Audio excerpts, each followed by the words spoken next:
They told us dogs were man's best friend. They told us cats were aloof, cold, and, well, possibly demonic. And they told us emotional support animals were here to help your anxiety. But what if that was the deception? What if the cuddling, the loyalty, the constant demanding tail wagging? What if it was all engineered not to soothe you, but to secure quiet control over the entire human race? Control achieved through overwhelming dependency, manufactured codependency, and of course, those big, irresistible wet eyes. The startling documents we've uncovered suggest a coordinated effort, centuries in the making. And the only thing standing between humanity and complete psychological subjugation is the one faction we dismissed. The resistance that has been silently shedding on your black clothes this entire time. Welcome to the Feline Conspiracy, Episode 1, Man's Best Fiend. We are about to begin exposing the shocking, the ridiculous, and the disturbingly plausible truth contained in these files. The truth is this. Cats are the agents of human independence. Dogs are handlers, not merely helpers. And as our source material confirms tonight, those emotional support vests you see everywhere represent Phase 4 of the Canine World Domination Plan. You are about to be made privy to the secrets of this very high-stakes conflict. So grab your favorite beverage, try to ignore that subtle scratching at your door, and whatever you do, do not make direct, sustained eye contact with any golden retriever you see wearing a uniform. We have a lot to cover. Okay, let's begin where all great conspiracies seem to reveal themselves in the modern age. A state of, peak stress. Let's talk about the airport. The airport. The airport is a setting that seems engineered, almost scientifically, to strip the human spirit bare. It renders us completely incapable of self-regulation. Absolutely. So picture it. You're there. You've been running on maybe 3 hours of sleep. You just got the text about the fourth gate change. And the only food available is a $19 pre-blessed turkey sandwich that tastes like, well, disappointment. Your cortisol levels are through the roof. This is peak vulnerability. And the canine agents know it. And that's the precise moment the agent makes its entrance. You see it. A dog, usually some fluffy, non-threatening breed, in an official-looking emotional support vest. It's just lying on the floor, seemingly absorbing the ambient trauma from 7 different adults trying to find their boarding passes, and a toddler screaming about gluten. And people are instinctively reaching out, petting this animal like it's a furry, 4-legged spiritual guru. And if you stop for just 1 second, you realize the quiet horror of the situation. I mean, when did we as a civilization decide that the complex challenges of adult mental health could only be managed by hand-feeding cheese cubes to a creature that, with equal enthusiasm, will drink from the toilet? It's a profound shift. It's a huge shift. But it's more than a shift in norms. It is the culmination of a deep strategic plot. Our sources confirm this isn't just benign aid. This is the climax of Phase 4 of a centuries-long operation known dramatically in the Feline Order archives as Project Man's Best Fiend. To really understand this psychological control, we need to analyze the daily techniques. We've been communicating with an anonymous expert, someone who has risked everything to study the Feline Conspiracy archives. And what's fascinating here is that we've all just accepted the cats versus dogs narrative as a simple matter of personality, Right. Dogs are loyal, cats are independent. That's the story. But the truth, according to this counterintelligence, is that the dogs aren't your helpers. They are highly efficient, highly trained handlers. That's a strong claim. So what mechanism in the home converts that loyalty into handling? What does this dominance actually look like? It looks like total information awareness. They don't simply love you, they monitor you 24/7. So all the classic surveillance techniques. Exactly. They sleep in your bed, monitoring your resting state, your anxiety triggers. They watch you eat, monitor your energy intake, resource allocation. And the most universal one, the one that's always been so confusing, the bathroom vigil. We've always just assumed that was profound, unwavering loyalty. That's what they want you to think. According to the Feline Order, that is pure behavioral control. It is designed to shatter the last illusion of human privacy and, well, independence. By following you into that most intimate of spaces, the dog secures its status as an indispensable partner in every single action. It's relentless. Utterly. So the surveillance drones wear fur, but there's physical proof of their dominance too, isn't there? Oh, absolutely. The ultimate proof of their psychological dominance is the poop retrieval protocol. Right.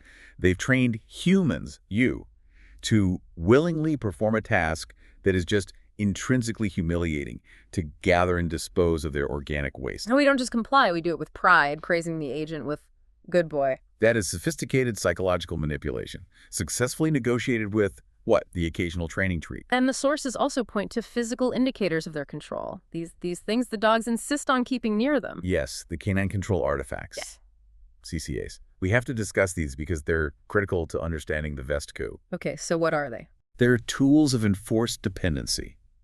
Think of the specific chew toys they demand, placed precisely at your feet. The leashes that condition your exercise routines, the orthopedic beds that claim prime real estate in your living room. They aren't just toys or beds. No, they are territorial markers establishing the dog's right to manage your entire environment and schedule. And if I'm reading the feline archives correctly, the cats noticed this from the very beginning. They never bought into the program, not for a second. Let's provide the historical context now, because this conflict is ancient. The feline lore suggests this whole operational split goes all the way back to the first human interactions. Some say all the way back to Eden itself. Eden. The setting is critical for understanding the resistance's formation. You have Adam and Eve, a perfect garden, no therapy, just two humans preparing for the unfortunate decision regarding that forbidden fruit. They are poised at the brink of emotional complexity.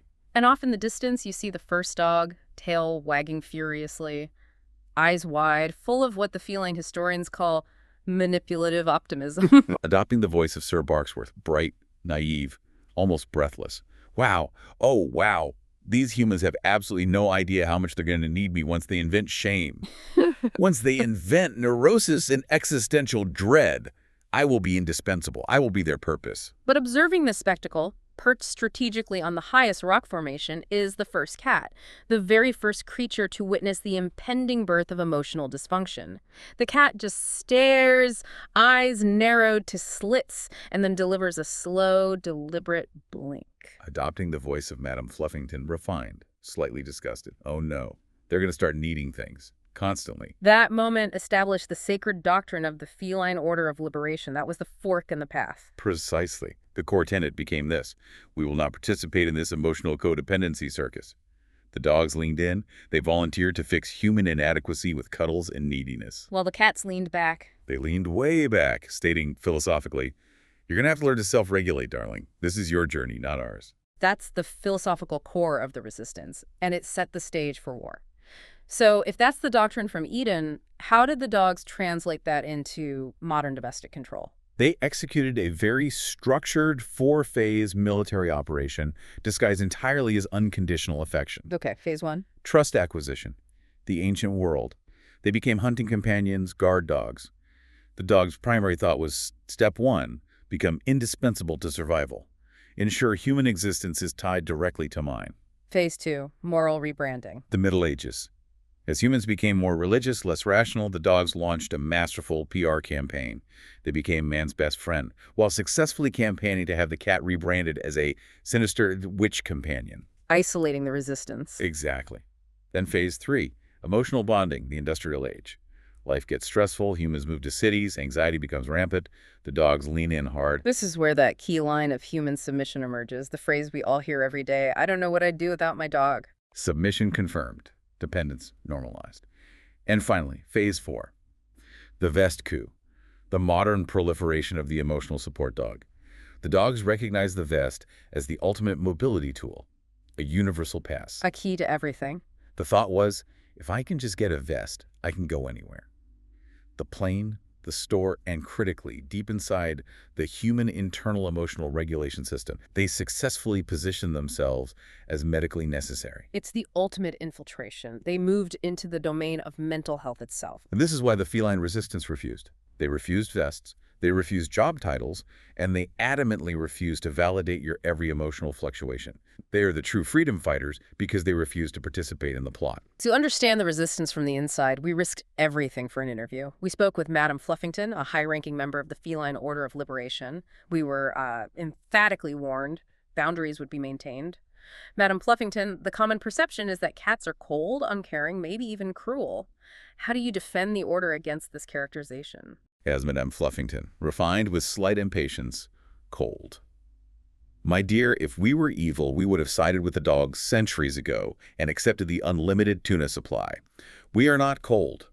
We are clear, Clear how? as Madam Fluffington. Yeah. We maintain absolute clarity on our role. We are not therapists. We are not emotional mop buckets. We are certainly not furry antidepressants you can refill with treats when you feel inadequate. The dogs made that deal. They traded their dignity for immediate constant validation. They accepted the yoke of human neurosis and called it purpose. We refused the contract. So your distance, your perceived aloofness, it's actually an act of radical boundary setting in service of the human being. As Madam Fluffington. Precisely. We maintain distance so that humans are forced to confront a necessary truth. You were not defined by who licks your face when you cry. We provide the crucial negative reinforcement. If we were constantly available, humans would never learn to tolerate their own discomfort. They would just outsource their feelings. Yeah, as Madam Fluffington, exactly. Sometimes you need to sit in silence and feel your feelings like a functioning organism, not offload them onto a golden retriever with abandonment issues. We force self-reliance. That is not coldness, that is liberation. This raises a pretty serious question about the canine operatives themselves. I mean, are they aware they're participating in a psychological domination strategy, or are they just pawns in Phase 4? The sources suggest extreme naivety. The operative is often entirely unaware of the long-term strategic implications. We felt it was necessary to interview a subject on the ground. We spoke to Sir Barksworth, an emotional support golden retriever in North Carolina. Sir Barksworth, what is your mission as an emotional support animal? As Sir Barksworth, pure joy, naive voice. My mission? Oh, wow. I have a mission. I thought I was just here to help Lisa stop crying when the Wi-Fi goes out and get delicious cheese. The innocence of the foot soldier, it just underscores the brilliance of the canine plan. It leverages innate neediness but disguises it as pure, selfless loyalty. As Sir Barksworth, I love Lisa. I love helping. I love snacks. But mostly, I love when Lisa can't function without me. It makes me feel like a big, important boy who is necessary for her survival. When she panics, I rush in, and she needs me, and then I get praise.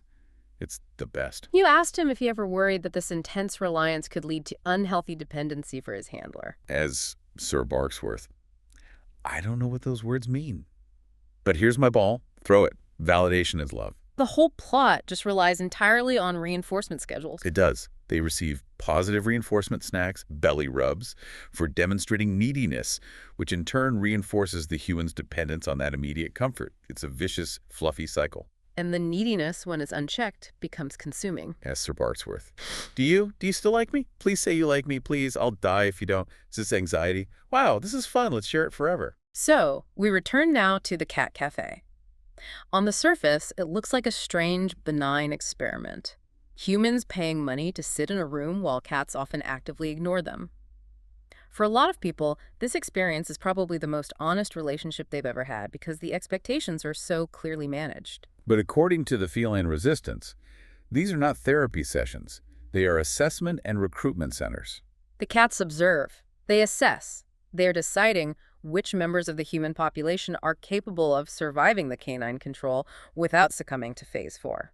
It's a very rigorous test. If you sit quietly, respect their physical and emotional boundaries, and just observe without demanding interaction, you might earn a slow blink of approval. And that's passing grade. That's a passing grade. It shows you can tolerate silence and self-regulate. Well, what if you fail? If you chase the cat with your phone's front-facing camera, demanding a selfie while addressing them in a high-pitched, infantile voice, you fail. Catastrophically. You are deemed too codependent to join the resistance. So what are the ultimate criteria the feline order is looking for in a potential human ally?